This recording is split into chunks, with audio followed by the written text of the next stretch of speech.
What's up guys, Zebi here with a new deck presentation. Today we got a warrior deck. I named it Plasma Warrior because of the combo we're playing in this deck. And the combo goes as following. We have Plasma Red Hyper Scythe, cost 6, 200 weapon, and we can exhaust one of our armor or weapons and ready one of our resources. We combine this with Bracers of the Green Fortress. Each of your face down resources is also an armor with 1 def, meaning that we can now, if we have both of them on board, ready a resource with another resource and then ready the resource again that first was used. So we can basically infinitely tap and untap our resources as long as we have one resource ready. And we are going to use this with Relic of Neozar. When one or more cards you control exhaust for the second time each turn, you may exhaust target card. So with all 3 pieces on board, we can exhaust as many cards from our opponent as we have face down resources on board, as long as we have one resource ready. And we don't even need to expend mana for it. Like, we'll have, everything will be as it is, but we just get to exhaust cards he controls. The nastiest way to use this is to just exhaust all his resources, so he can't play any more cards. And that's basically how we're gonna win games. This is a equipment-based deck with 40 equipments, I believe, and 20 other cards. Let's go over the equipments real quick. We have Vindicator's Brand to destroy our opponent's abilities and equipment. Since we have a lot of weapons, we can easily destroy Vindicator's Brand, and we can destroy Vindicator's Brand through other means. Then we have Plasma Red, like I told you. Barnacle Coated Grey decks as additional win condition. If our combo fails for some reason, we can search for Barnacle Coated Grey decks and just punch our opponent.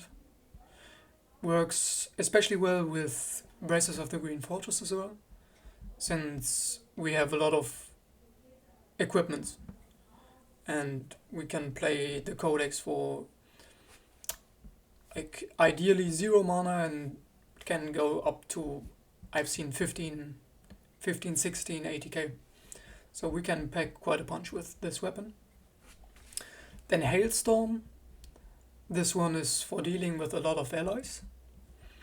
And we can also discard or destroy this card to search for other equipment. Armani Mask of Death. Like, in some situations, your opponent will run, for example, Token Doodoo or Shaman with the Spirit Wolves or whatever. Armani Mask can come in handy quite a lot, so it's nice to have as searchable tool. Only one of it, since we don't need it usually, but when we need it, it's coming in clutch usually. Doomblade Warhelm also is strong when we have a lot of equipment, since all our armors will have an additional 3 defensive value. Also pairs very well with Brace of the Green Fortress. And then we have Doomblade Shoulder Guards, making all our equipment untargetable if we have 5 or more equipment. You see, Bracers of the Green Fortress is essential for this deck, and yeah, we want to prevent our opponent from destroying it or whatever, doing anything with it. Sometimes you want to play Bracers of the Green Fortress only when you can play Plasma Red Hyper Scythe in the same turn, so your opponent does not destroy it. Because if we get off our combo, we can tap out all our opponent's mana, and then he usually will not be able to destroy any of our pieces, making this a strong combo especially if we have enough mana to play all our pieces together. You see, Plasma Word Hyper Scythe costs 6 mana, and Bracers of the Green Fortress costs 3, so you're thinking like, okay, I need 9 mana in this turn to play both pieces. But that's not true. Since Plasma Red Hyper Scythe lets us ready our resources, we can already count 1 mana less, because we can tap Plasma Red to ready a resource, so we only need 8 resources now. Then we have a hero whose hero power is that we pay 1 less to play our next 2-handed weapon this turn. So we only need 5 mana to play Plasma Red Hyper Scythe. Then we are already down to only 7 mana we need. If we have 1 other armor on board, then we only need 6 mana. Okay? And if we have Lucky Do, we only need 5 mana available to play both pieces. Okay, let me explain what Lucky Do does and why we play this card. Lucky Do is basic, we name a card type, always equipment, reveal the top card of our deck. If the revealed card is that type, we pay 1 less to play our next card this turn. Since we pay 40 equipment, we have a roughly 66% chance, like depending on what cards you draw, to hit equipment, if we say equipment with Lucky Do. So we have a 66% chance of having 1 mana additionally, making this one of the strongest tempo cards if you can utilize it correctly, what we can do in this deck. Also, we play Seeds of Their Demise, letting us delve for 0, and that way we can see what's on top, like put another card on top if we want to, but the important thing is that we then have 100% chance of guessing correctly. And yeah, so if you're afraid of your opponent destroying bracers and you're not in a hurry, then just wait and play together with your Plasma Red Hyper Scythe to lock your opponent out immediately. Furthermore, Girdle of the Queen's Champion, 2 armor for 1 cost. This is just anti-aggro. There's a lot of cards here that just prevent your opponent from killing you fast, since all we want to do is survive until we get our combo. We don't need to deal any damage. We're not winning by damage, we're winning by knocking our opponent out. Then Mantle of Abramis. This one is really nice since we play a lot of armor, a lot of equipment in general. And once we have Bracers of the Green Fortress on board, every resource we set face down while we have Mantle of Abramis counts as an equipment entering play. So we can put a plus 80k counter to target weapon or armor counter to target armor we control. And our resources are armor. So what we can do, if we have Plasma Red, for example, we can put +1 armor on a resource and then always use that resource to block damage. And then we can ready that resource and block damage again. So Mantle of Abramis can be a very strong defensive tool, and later on when we will want, like we have our combo on board and we want to deal damage, then we can stack 80k on our weapon if we want to. Strongest defensive tool in this deck is Gravitational Pull. We reveal any number of equipment in our hand, and this armor enters play with +1 defense for each one. You'll have 4 equipments on hand on average, so meaning you have 4 defense on a 1 cost equipment. Very strong. Onyxia Hide Backpack. This one is to shuffle out through our deck. And we have some cards that we can utilize while in the graveyard. For example, we can discard Hailstorm and draw a card with Onyxia Hide Backpack while also destroying all 1 HP allies our opponent controls. Lucky Do. Already talked about what this card does, Relic as well. Dark Moon card Hurricane is really interesting, since Dark Moon card is our best tool for dealing with a lot of allies. We deal 1 nature damage when this equipment enters play, and when it leaves play, we deal 1 more. So we can play this, deal 1. Since it is a trinket, if we have either Relic of Neo Zao and Lucky Do, or 2 of any one of those, Dark Moon card instantly destroys itself, since it's also a trinket, and it will trigger the second effect as well, and we can deal 2 damage to entire opposing board, except for hero. Or we can destroy it with Gear Upgrade. Gear Upgrade, we have to destroy an equipment we control, and then we can search our deck for another equipment, reveal it, and put it into our hand.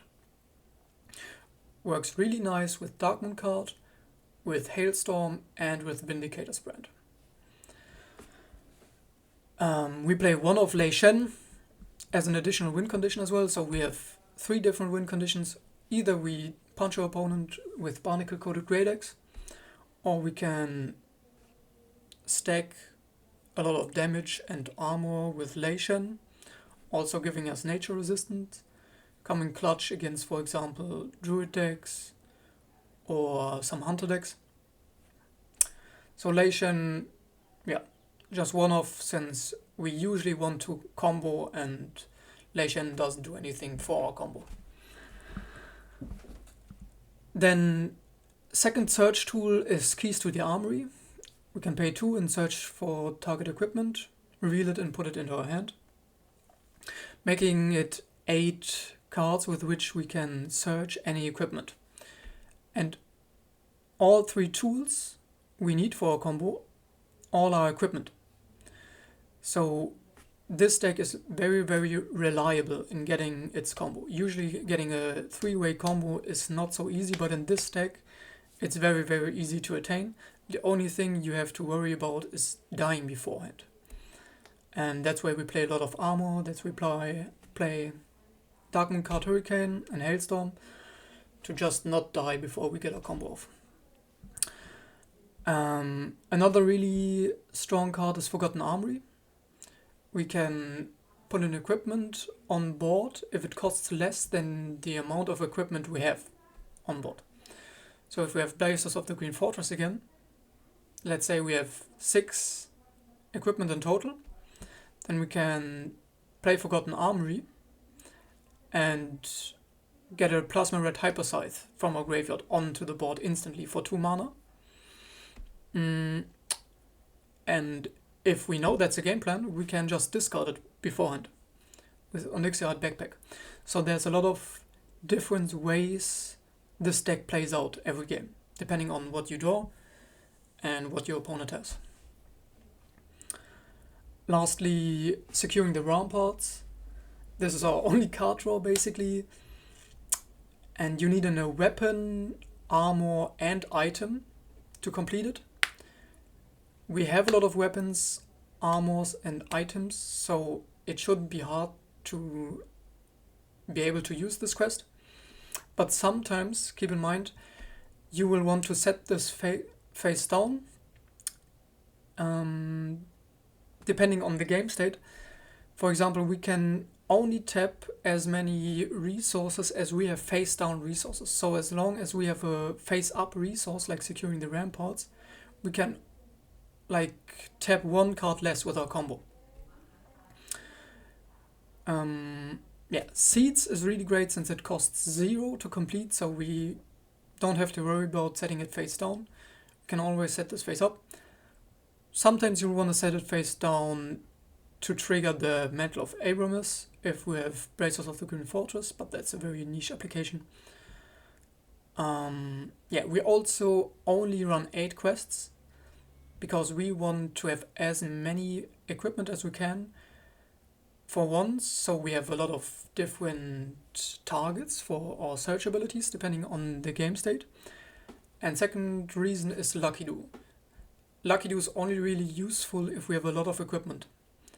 if we would play 20 quests, then the chance of hitting an equipment would just be too low to make this deck worthwhile. And this deck only works because of the tempo Lucky Do creates. So really nice tip to play against this deck. If your opponent plays Lucky Do early, try to destroy Lucky Do or disable Lucky Do, because the tempo Lucky Do provides is really essential for this deck. Yeah, obviously the primary card your opponent will want to disrupt is Bracers of the Green Fortress.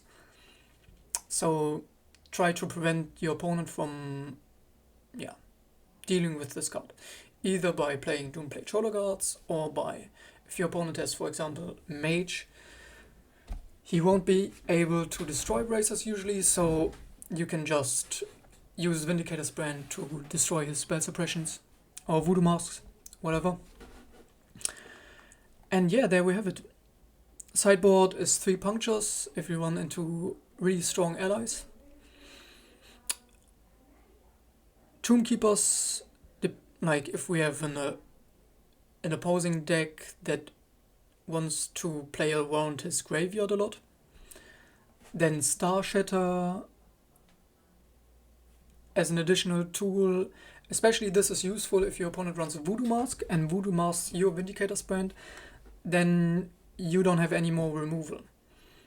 And so siding in Star Shatter and Siegecrafter's Forge Hammer can come in handy. So we have 2 more cards with which we can destroy opposing cards. We can also play Star Shatter for 1 mana less if we want to, by using our hero power. Then Berserker's Bracers. Let's say your opponent has so much control that you are unlikely to be able to use Bracers of the Green Fortress. Then we can play 1 Berserker's Bracers. Also is a very strong defensive tool. And yeah, Darkmoon Card Hurricanes if your opponent has a lot of allies. Mind you, also you can have Darkmoon Card Hurricane on board and keep 1 mana ready for gear upgrade and destroy opposing allies with 1 HP during his turn as well. Same thing goes for discarding Hailstorm. So this goes pretty hard into some cheese combos or like Token Doodoo. Yeah, that's it. Tim, what do you think?